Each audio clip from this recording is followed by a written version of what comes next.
Hi to everyone. ఈరోజు June 17న మా ఊరిలోని ఉన్నటువంటి శ్రీ శీతలగంగమ్మ అమ్మవారి పుట్టినరోజు అనగా 21 సంవత్సరం క్రితం విగ్రహ ప్రతిష్ఠ జరిగింది.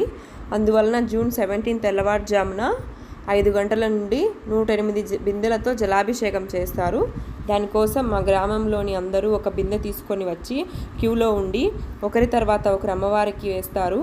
తెచ్చిన నీళ్ళతో స్వయంగా అభిషేకం చేస్తారు. ఫస్ట్ 108 బిందెలు లెక్కిస్తారు. తర్వాత ఎన్ని బిందెలు తీసుకొని వచ్చినా వేస్తారు. దీనికోసం తెల్లారుజామున నేను కూడా వెళ్ళాను. జూన్ 16 నుంచి అమ్మవారి దగ్గర నైట్ అంతా భజన జరుగుతుంది. తెల్లవారుజామున మేము కూడా వెళ్ళాము. నేను మా అన్న కలిసి వెళ్ళాము. కానీ అది క్లిప్ మిస్ అయింది ఎక్కడో. ఇక్కడ వచ్చేసి బిందెలు అన్ని క్యూలో పెట్టారు. ఫస్ట్ 60 బిందెలు మాత్రం బాగా వేశారు. తర్వాత నుంచి ఎవరి పాటికి వాళ్ళు వెళ్ళి తోపులాడుకుంటా వేశారు, తొబ్బుకుంటా తోసుకుంటా. కానీ నేను వెళ్ళలేకపోయాను. 108 బిందెల తర్వాతనే వేశాను.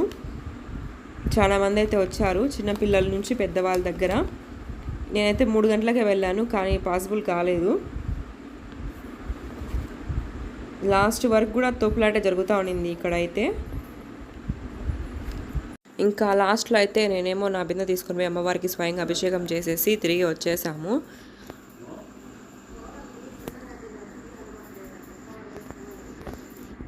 బాగా తెల్లారిపోయింది ఇంటికి వచ్చేలోపు.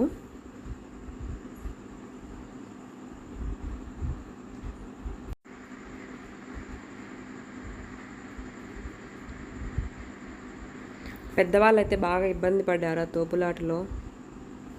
అలా ఎందుకు చేస్తారో తెలియదు, కానీ కొంతమంది ఒకరి వల్ల జరుగుతుంది అది.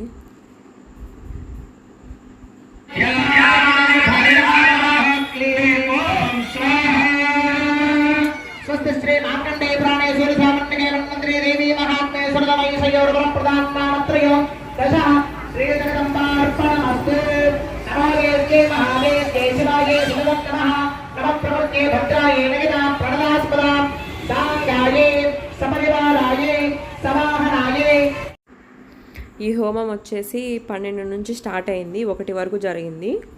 అమ్మవారికి పూర్ణాహుతి ఇస్తున్నారు పండితులు. చాలామంది వచ్చారు దీనికి కూడా, మహిళలు, పిల్లలు. ఆ రోజు బక్రీద్ పండగ కాబట్టి హాలిడే ఉండింది. పిల్లలు చాలామంది వచ్చారు.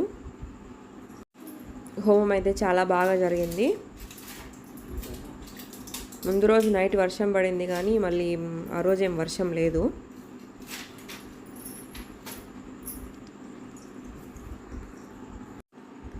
మేము 12:45 అలా వెళ్ళాము. హోమం జరుగుతూనే ఉండింది అప్పటికి కూడా.